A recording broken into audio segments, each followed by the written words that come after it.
दोस्तों आज मैं बात करने जा रहा हूँ रेसलिंग की दुनिया के सबसे मशहूर खिलाड़ियों में शामिल द रॉक रिंग नेम से पहचाने जाने वाले डेवेन जॉनसन की, जो रेसलिंग के लीजेंड तो हैं ही, साथ ही साथ वह हॉलीवुड के जाने माने सुपरस्टार भी हैं। इसके अलावा उन्होंने प्रोफेशनल तौर पर बहुत सारे फुटबॉल मैचेस भी खेले हैं। तो चलिए दोस्तों, बिना आपका ज़्यादा समय लिए हम इस मल्टी टैलेंटेड शख्स के लाइफ को शुरू से जानते हैं।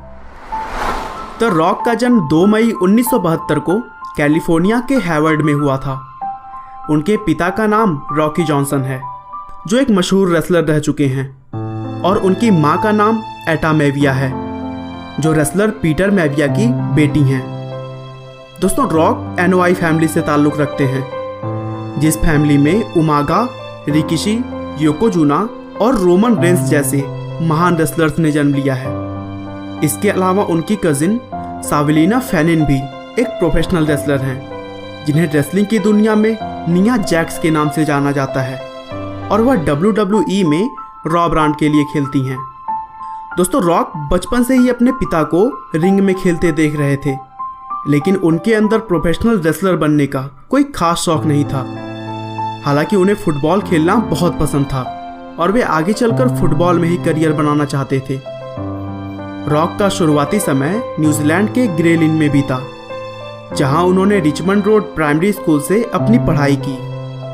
आगे चलकर उनकी फैमिली फिर से अमेरिका लौट आई, जहां रॉक ने president William McKinley high school से अपनी हाई स्कूल की एग्जामिनेशन पास की, और फिर 11वीं में एडमिशन लेते समय रॉक के पिता का ट्रांसफ़र बेथलहैम पेंसिल्वेनिया हो गया, जहां उन्होंने फ्रीडम हाई स्कूल की तरफ से फुटबॉल खेलना शुरू किया। फुटबॉल के अलावा वे ट्रैक एंड फील्ड और रेसलिंग के खेल में भी पार्टिसिपेट करते थे। धीरे धीरे रॉक एक अच्छे फुटबॉल खिलाड़ी के तौर पर नजर आ रहे थे, जिसकी वजह से आगे चलकर उन्हें बहुत सारे यूनिवर्सिटीज से ऑफर आने लगे। आखिरकार उन्होंने यूनिवर्सिटी ऑफ मियामी में फुल स्कॉलरशिप पर एडमिशन ले लिया, जहां वे डिफेंसिव टैकल की पोजीशन पर खेलते थे। 1991 में वे यूनिवर्सिटी ऑफ मियामी के नेशनल चैंपियनशिप टीम के भी हिस्सा थे। आगे चलकर उन्होंने कैनेडियन फुटबॉल लीग की एक प्रोफेशनल टीम की तरफ से भी खेला, लेकिन चोटिल होने की वजह से उन्हें कुछ महीनों के लिए टीम से बाहर का रास्ता दिखा दिया गया, और उनकी जगह पर वॉरेन सैप को ले लिया गया। दोस्तों, वॉरेन सैप आगे चलकर नेशनल फुटबॉल लीग के एक स्टार खिलाड़ी बने, लेकिन तभी कई बार इंजरी से गुजरने की वजह से रॉक ने फुटबॉल करियर को छोड़ने का फैसला कर लिया और रेसलिंग में अपना करियर बनाने की तैयारी में लग गए, जिसके बाद उन्होंने अपने पिता रॉकी जॉनसन से 1 सालों तक जबरदस्त ट्रेनिंग ली, और फिर 1996 में WWF यानी वर्ल्ड रेसलिंग फेडरेशन के साथ कॉन्ट्रैक्ट साइन किया। 4 नवंबर 1996 को उन्होंने अपना पहला professional debut Monday night raw के एपिसोड में किया, जहां वे अपने रिंग नेम रॉकी मैविया के साथ आए। रॉकी मैविया उनके पिता और उनके दादा के नाम को मिलाकर बना था, और फिर अपना पहला मैच उन्होंने 17 नवंबर को सर्वाइवर सीरीज में खेला, जहां उन्होंने क्रश और गोल्डस्ट को हराया। आगे चलकर 13 फरवरी 1997 को मंडे नाइट के मुकाबले में उन्होंने ट्रिपल एच को हराकर इंटरकॉन्टिनेंटल चैंपियनशिप अपने नाम कर ली और लोगों का ध्यान अपनी तरफ आकर्षित किया। 28 अप्रैल 1997 को मैनकाइंड के साथ एक मैच खेलते हुए वे चोटिल हो गए, और फिर कुछ महीनों के लिए उन्हें रिंग से बाहर रहना पड़ा, जिसके बाद अगस्त में उन्होंने वापसी की और नेशन ऑफ डोमिनेशन नाम का एक टैग टीम बनाया। आगे चलकर रॉक ने सन 2000 का रॉयल रंबल चैंपियनशिप भी अपने नाम कर लिया।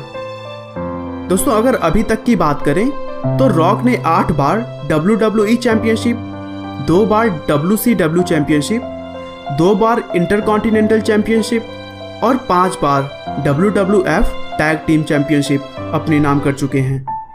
इसके अलावा वे WWE के 6ठे ट्रिपल क्राउन चैंपियन भी हैं। दोस्तों, 1996 से 2004 तक रॉक ने रेसलिंग में प्रसिद्धि हासिल की और कंपनी के इतिहास में पहले तीसरी पीढ़ी के रेसलर बने। 2004 के बाद से रॉक ने अपना रेसलिंग करियर पार्ट टाइम कर दिया और अपना पूरा समय एक्टिंग को देने लगे। रॉक ने पहली बार 2002 में द स्कॉर्पियन किंग नाम के मूवी में प्रमुख किरदार निभाया, और इस मूवी के लिए उन्हें अभिनेता के तौर पर $5.5 मिलियन का भुगतान किया गया था, जो किसी भी अभिनेता के पहली भूमिका के लिए चुकाया गया सबसे ज्यादा राशि है। इसके अलावा रॉक ने the mummy returns, the run down, be cool, the game plan, faster, journey two, pain and gain, fast and furious 6, empire state, furious 7 और बेवॉच जैसी बहुत सारी मूवीज में काम किया है। रॉक 2016 के हाईएस्ट पेड एक्टर भी रह चुके हैं। इसके अलावा टाइम्स मैगजीन ने 2016 के 100 सबसे प्रभावशाली लोगों में रॉक को स्थान दिया। दोस्तों, रॉक रिंग में जितने कड़क और खतरनाक दिखाई देते हैं, रियल लाइफ में उतने ही सरल हैं। अच्छे कामों के लिए वह दिल खोलकर खर्च करते हैं। रॉक अपनी पूर्व पत्नी डैनी के साथ मिलकर यूनिवर्सिटी ऑफ मियामी को $1 मिलियन का दान किया था। रॉक इसी यूनिवर्सिटी से पढ़े थे और वे चाहते थे कि यहाँ फुटबॉल सहित अन्य खेलों की एकेडमी को बढ़ावा दिया जाए, जिससे इंटरनेशनल लेवल पर मियामी का नाम प्रसिद्ध हो सके। रॉक की पर्सनल लाइफ की बात करें तो उन्होंने 3 मई 1997 को डेनी गार्सिया नाम की एक लड़की के साथ शादी की, लेकिन 2007 में उनका तलाक हो गया। हालांकि वो अब भी अच्छे दोस्त हैं। 2007 में डेनी के तलाक के बाद रॉक ने फेमस म्यूजिशियन सीब हॉशियान की बेटी लॉरेन के साथ शादी की। आपका बहुमूल्य समय देने के लिए बहुत बहुत धन्यवाद। इस वीडियो को लाइक करके आप हमारा मनोबल बढ़ा सकते हैं। दोस्तों, अगर आप हमारे वीडियोस को मिस नहीं करना चाहते तो कृपया चैनल को सब्सक्राइब कर लें। आपको यह कहानी कैसी लगी हमें कमेंट करके जरूर बताएं। धन्यवाद।